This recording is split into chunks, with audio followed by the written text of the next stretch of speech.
The cafeteria was packed, trays clattering, voices echoing off tile walls. 100 people eating, talking, laughing. And then, silence. Not the kind that comes from a fire alarm or a fight. The kind that happens when something so uncomfortable enters a room that nobody knows where to look. A little girl stood in the middle of it all. Maybe 8 years old, worn sneakers, faded jacket 2 sizes too big. She held an empty lunch tray against her chest like a shield. Her eyes scanned the tables.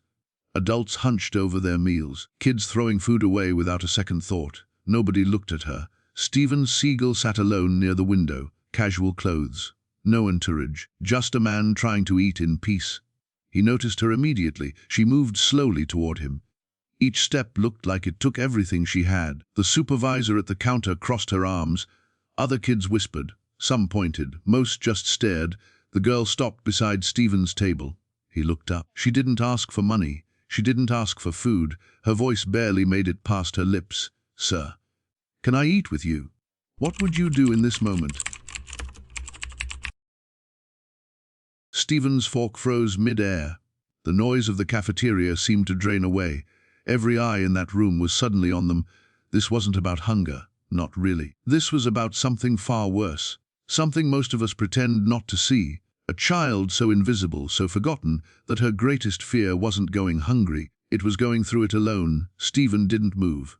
Didn't speak. The entire room held its breath, because what happened next would either restore a little girl's faith in people, or confirm what she already feared, that nobody cares. The cafeteria opened at noon. By 12:15 it was chaos. Steven Seagal walked in through the side entrance, baseball cap, plain jacket. No security, no cameras, just another face in the crowd. That's exactly how he wanted it. He grabbed a tray, moved through the line like everyone else, paid cash, found a table near the back corner by the window, sat down, unwrapped his sandwich. Nobody recognized him.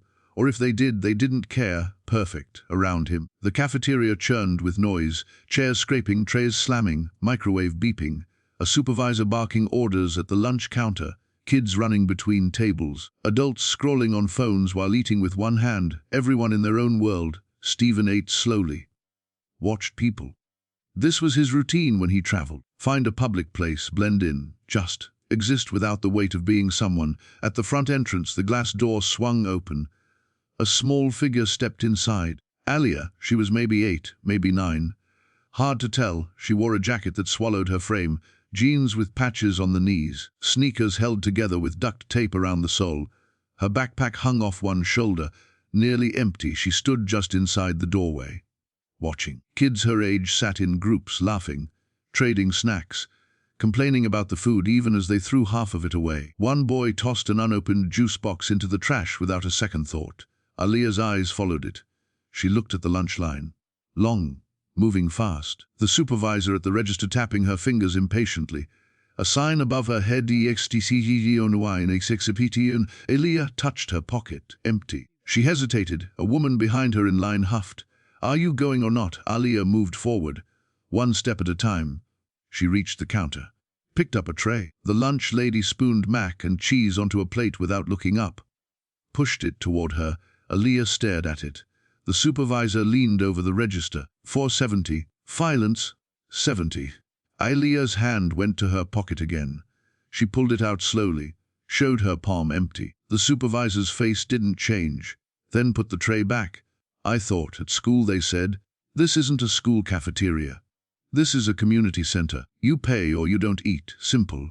She waved her hand. "Move, you're holding up the line." Behind Alia, an older man sighed loudly. A teenager muttered something under his breath. Alia set the tray down on the counter. The lunch lady pulled the plate back without a word. She stepped aside, walked past the tables, past the kids eating, past the adults who glanced at her for half a second and then looked away. She found an empty table in the corner. Far from everyone, sat down, folded her hands on the table in front of her. No tray, no food. No phone to stare at, just sitting. Steven noticed her immediately. He watched as she sat perfectly still, shoulders tight, eyes down, like she was trying to take up as little space as possible. He looked around the cafeteria. Dozens of people. Not one looked at her twice. Steven set his sandwich down, and he watched. Alia sat at that empty table for 3 minutes. She didn't move, didn't look around, just stared at her hands folded on the surface in front of her. Around her, life continued. Trays clattering, conversations overlapping, the hiss of the soda machine, the beep of the microwave, a kid dropping a fork and laughing about it. Nobody saw her, or maybe they did. Maybe that was worse. At the table next to her, two women ate salads and talked about weekend plans. One of them glanced at Aaliyah, looked away, kept talking. A man walked past carrying a tray piled with food. His eyes skipped right over her. The supervisor from the counter made her rounds, checked tables, picked up trash, walked within 2 feet of Aaliyah, didn't stop. Aaliyah's stomach made a sound. Quiet. But in the silence around her it felt loud. She pressed her hand against it. Across the cafeteria, Steven watched. He'd stopped eating 5 minutes ago. His sandwich sat half finished on the tray. He leaned back in his chair, arms crossed, studying the room, studying her. He saw the way adults moved around her like she was furniture. The way kids whispered and pointed but never approached. The way the supervisor had dismissed her without a second thought. He knew that look. The one Aaliyah wore. He'd worn it himself once. A long time ago at her table. Aaliyah shifted. She reached into her backpack, pulled out a crumpled piece of paper, unfolded it carefully, a permission slip for a field trip next week. Cost $15. She stared at it, folded it back up, put it away. Then she did something that made Steven sit forward. She stood up, slowly, like she was gathering every ounce of courage she had. She looked around the cafeteria. Her eyes moved from table to table, person to person, looking for someone. Steven saw her hands trembling. She took a step, then another, moving between tables, her worn sneakers barely making a sound on the tile floor. Have you ever felt too afraid to ask for help? People glanced up as she passed. Some frowned, some looked uncomfortable. One woman pulled her purse closer. Aaliyah stopped at a table where an older couple sat eating soup. She opened her mouth, closed it, opened it again. Excuse me.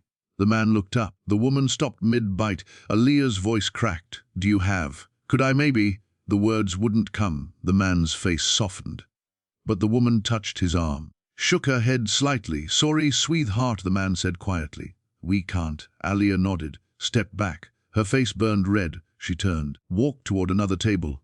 A businessman eating alone. He saw her coming, immediately looked down at his phone. Put earbuds in. She stopped 3 feet away, stood there for a moment. He never looked up. Table after table. The same result. Polite refusals. Awkward silences. People suddenly very interested in their food. Steven's jaw tightened. Aaliyah was running out of tables. Running out of courage. She stopped in the middle of the cafeteria. Looked around one more time. Her eyes landed on Steven. He was watching her. Had been the whole time. For a moment, they just looked at each other. Then Aaliyah made a decision. She started walking toward him. Every step felt like crossing an ocean. Steven didn't move, didn't look away. He waited. Steven saw her coming. He didn't look away, didn't pretend to be busy. Just watched as this small girl gathered the courage to cross a cafeteria that suddenly felt like a battlefield.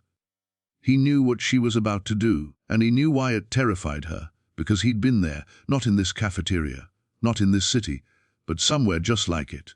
A long time ago, 40 years back, maybe more. A different kid, a different hunger. But the same shame burning in his chest. Steven remembered standing outside a corner store in Detroit. Winter. 8 years old, snow turning to brown slush on the sidewalk. His stomach empty for 2 days. He'd watched people walk in and out with bags of groceries. Warm bread, oranges, milk. He'd stood there for an hour, working up the nerve to ask someone, anyone. When he finally did, the man had looked at him like he was invisible, walked right past. Steven remembered going home with nothing. Remembered his mother's face when he came through the door. The way she tried to smile, tried to pretend it didn't matter. It mattered. He blinked, came back to the present. Aaliyah was 10 feet away now. Moving slower with each step, her hands were shaking. She kept touching the strap of her backpack, a nervous habit.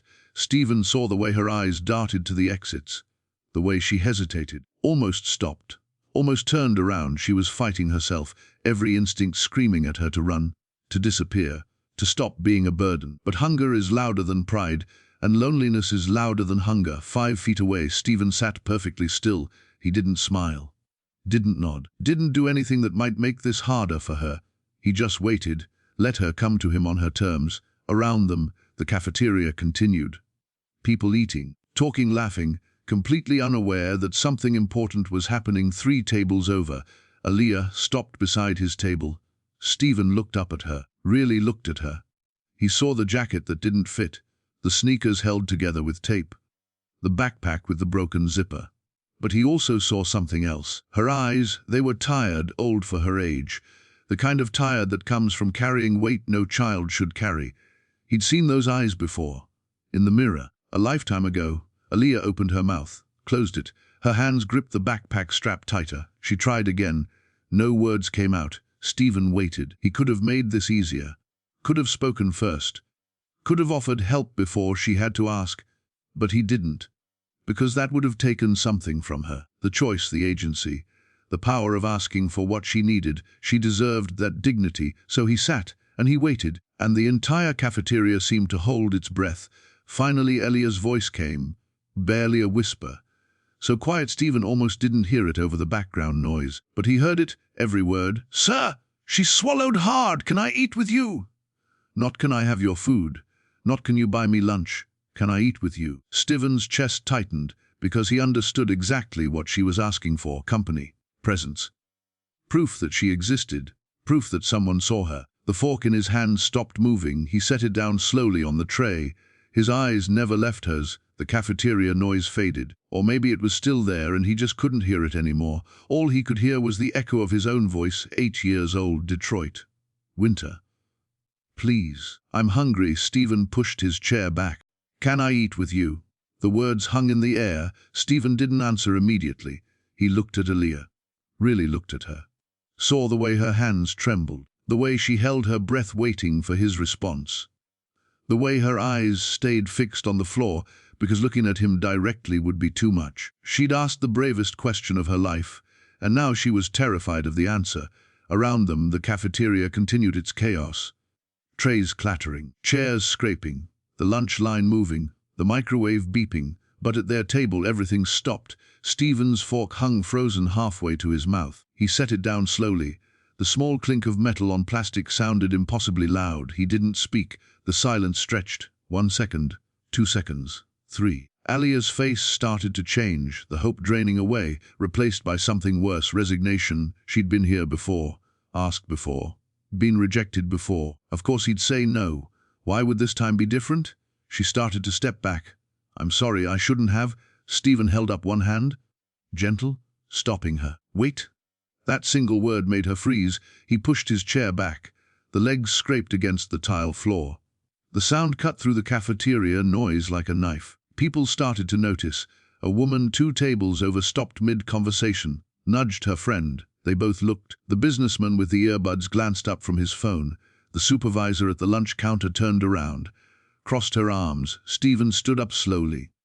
He was tall, broad, the kind of presence that naturally drew attention.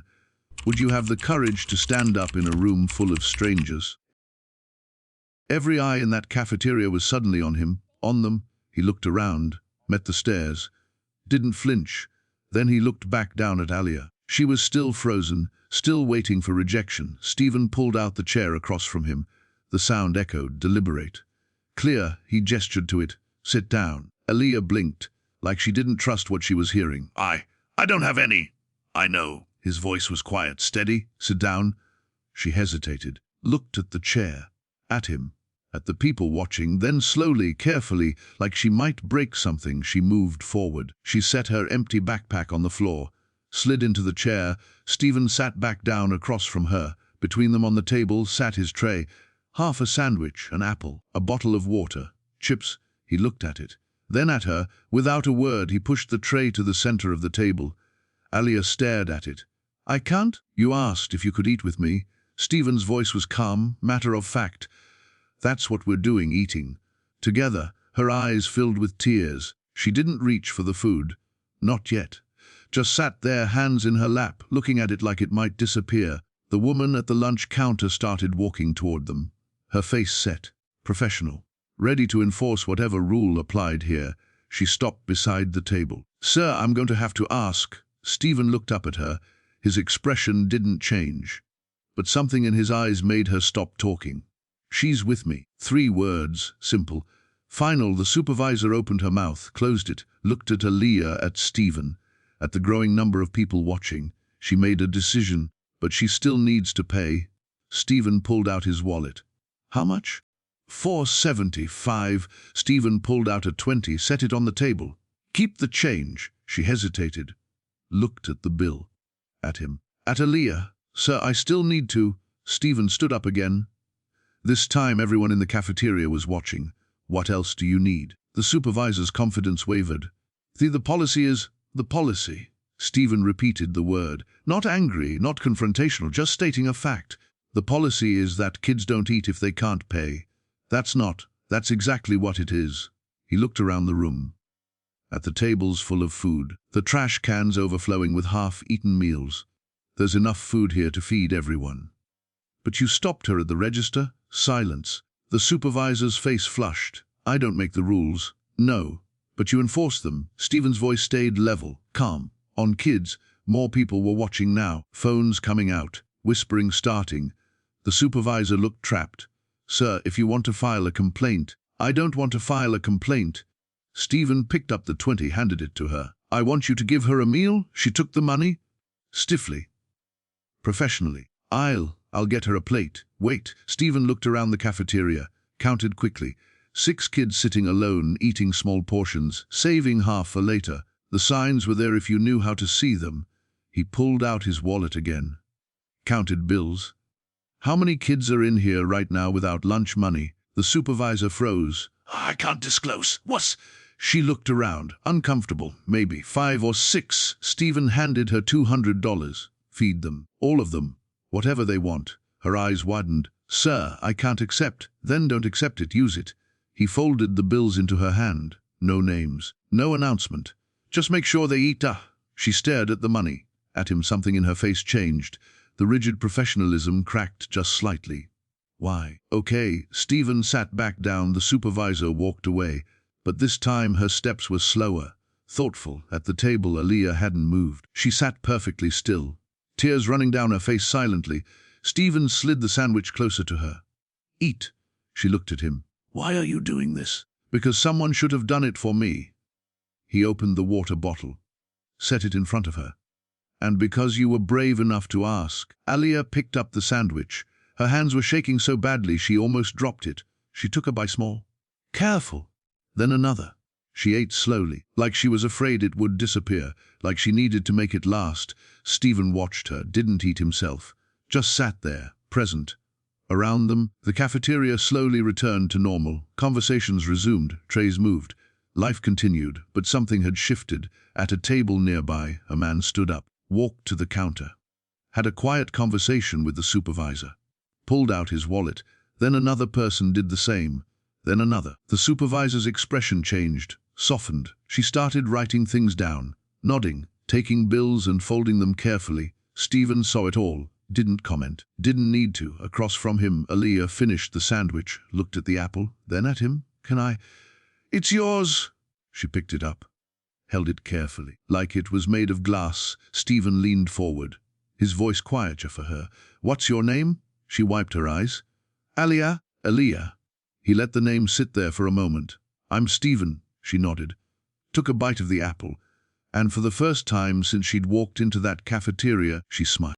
Aaliyah finished the apple down to the core. She set it down gently on the tray, folded her hands in her lap, looked at Steven. Thank you.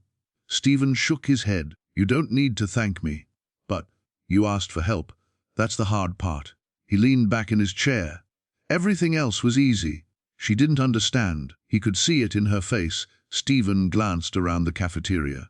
The supervisor was still at the counter, talking quietly with parents, collecting money, writing names down. 3 kids who'd been sitting alone now had full trays in front of them. They were eating. He looked back at Aaliyah. Do you know why I said yes? She shook her head. Because someone said no to me once, a long time ago. He paused. Had I remembered how that felt? Aaliyah's eyes widened slightly. You were hungry, starving. What happened? Nothing. Steven's voice was quiet, honest. I went home with nothing, went to bed with nothing, woke up hungry again. She processed this. But I know. He smiled slightly. Things changed. Took a long time, but they changed. Alia looked down at the empty tray, at the apple core, at the water bottle she'd drained. Will things change for me? Steven didn't lie to her. Didn't give her false hope. Didn't make promises he couldn't keep. I don't know. He leaned forward. But I know this. You walked across that cafeteria and asked for help. That takes more courage than most adults have. She looked up at him. You're going to be okay, Alia. Her eyes filled with tears again. But this time they were different. Steven stood, picked up his tray. Alia stood too, grabbed her backpack. Will I see you again? Maybe. He pulled a business card from his wallet. Wrote something on the back, handed it to her. That's the number for the community center director. Tell her Steven sent you. They have a meal program. Every day after school. Alia took the card, held it carefully. She looked up. Keep asking. Keep being brave. His voice was firm, kind. The world needs people like you. She nodded. Didn't trust herself to speak. Steven walked toward the exit. Stopped at the door, looked back one more time. Alia was still standing there. Card in hand, backpack on her shoulder. She waved. He waved back. Then he was gone. The cafeteria returned to normal. Noise and chaos and life continuing. But for one small girl, everything had changed. Not because someone saved her, but because someone saw her. Kindness isn't loud. Hunger isn't visible. And sometimes the bravest thing a child can do is ask not to be invisible.